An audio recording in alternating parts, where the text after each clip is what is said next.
Assalamualaikum warahmatullahi wabarakatuh. Perkenalkan saya dengan Anggun Surya Putri Wijaya dengan NIM G002316 dari kelompok B5. Di sini saya akan menjelaskan mengenai tentang sirkulasi dalam janin dan orang dewasa beserta klinisnya. Untuk memenuhi tugas inhal praktikum anatomi blok 2.2 kardiorespirasi. Jadi mungkin sebagai gambaran singkat saja, sistem orang dewasa itu rata-rata terdapat sekitar 5 liter darah dalam sirkulasi, setara dengan sekitar 8% dari berat badan. Curah jantung kira-kira 5 liter per menit dengan 80% volume sirkulasi berada di vena sistemik, sisi kanan jantung, dan sirkulasi pulmonal. Jadi pada orang dewasa darah terdeoksigenasi kembali ke atrium kanan melalui vena cava, dan setelah melewati ventrikel kanan, seluruh curah jantung melewati arteri pulmonalis ke paru-paru untuk memungkinkan pertukaran gas. Darah teroksigenasi kemudian kembali melalui vena pulmonalis ke ventrikel kiri, melewati ventrikel kiri, dan memungkinkan seluruh curah jantung memasuki sirkulasi sistemik melalui aorta. Jadi yang pertama ada sirkulasi janin, yaitu sebelum lahir. Sirkulasi janin sangat berbeda dengan sirkulasi orang dewasa karena paru-paru belum cukup matang untuk memungkinkan pertukaran gas, sehingga pertukaran gas terjadi di plasenta.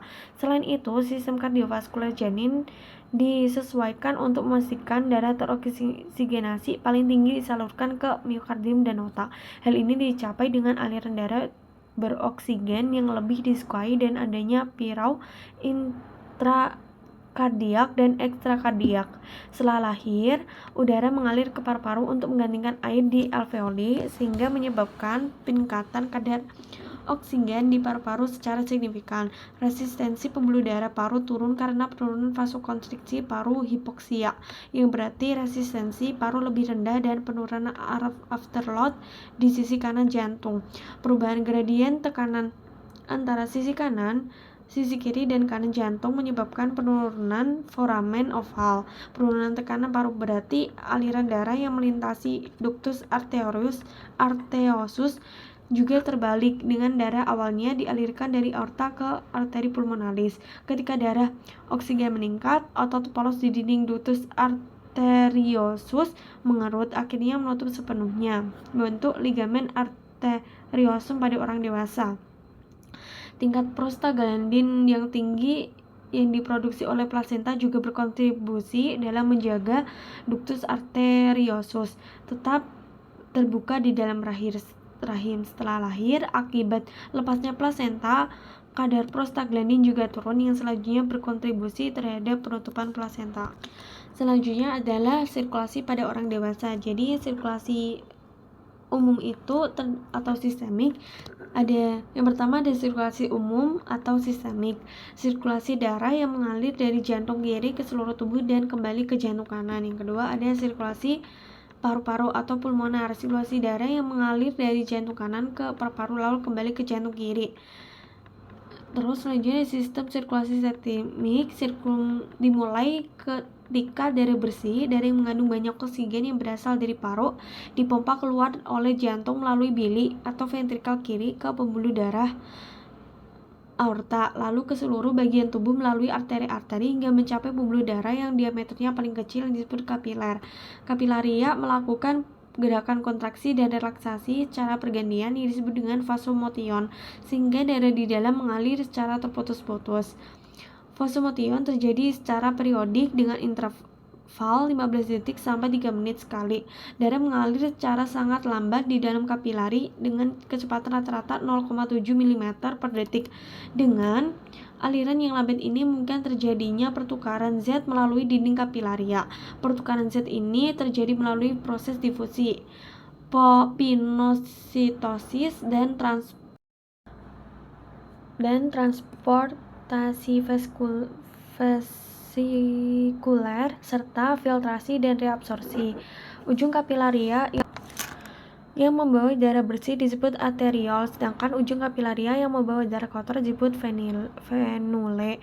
Terdapat hubungan antara arteriol dengan venula melalui capillary bed yang berbentuk seperti anyaman. Ada juga hubungan langsung dari arteriol ke venule melalui arteria vena anastomosis. Jadi arteri mengalir ke dalam vena, kemudian melalui pembuluh darah balik. Vena terbesar yang menuju jantung kanan yaitu vena cava inferior dan vena cava superior. Kembali ke jantung kanan atau atrium kanan.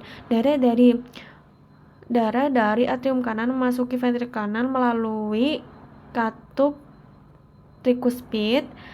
Yang selanjutnya ada sistem sirkulasi paru. Sistem sirkulasi paru dimulai ketika ada darah kotor, darah yang tidak mengandung oksigen, tetapi mengandung banyak CO2 yang berasal dari vena cava inferior dan vena cava superior, mengalir ke kiri jantung kanan, ventrikel atau bilik kanan melalui arteri pulmonalis menuju paru kanan dan kiri. Kecepatan aliran darah di dalam arteri pulmonalis sebesar 18 cm per detik. Kecepatan ini lebih lambat daripada aliran darah di dalam aorta. Di dalam paru kiri dan kanan, darah mengalir ke kapilaria paru-paru di mana terjadi pertukaran zat dan cairan melalui proses filtrasi dan reabsorpsi serta difusi. Di kapilaria paru-paru terjadi pertukaran gas oksigen dan CO2 sehingga menghasilkan darah bersih, darah yang mengandung banyak oksigen. Darah bersih ini selanjutnya keluar paru melalui vena pulmonalis kanan dan kiri memasuki jantung kiri atau atrium kiri. Kecepatan aliran darah di dalam kapilaria paru-paru sangat lambat. Setelah mencapai vena pulmonalis, kecepatan aliran darah bertambah kembali seperti halnya aorta. Arteri pulmonalis hingga kapilaria juga mengalami pulsasi atau berdenyut. Selanjutnya darah mengalir dari atrium kiri melalui katup mitral, katup terbuka 2, memasuki ventrikel kiri lalu keluar jantung melalui aorta. Maka dimulailah sistem sirkulasi sistemik atau umum dan seterusnya secara berkesinambungan. Ingin menambahkan sedikit, jadi bahwa setelah lahir pada bayi, pembuluh darah pusar menyempit, membentuk ligamen bundar hati atau vena umbilicalis, ligamen venosum hati atau ductus venosus, dan arteri vesikalis superior, arteri umbilicalis. Oleh karena itu, sirkulasi janin biasanya dibandingkan sebagai ketergantungan saluran.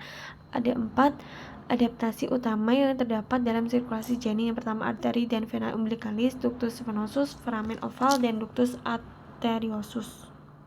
Yang terakhir adalah kelainan-kelainan pada sistem respirasi. Yang pertama ada PFO atau paten foramen oval. Itu foramen ovalnya itu persisten setelah bayi lahir, jadi dia tidak berkembang dengan baik.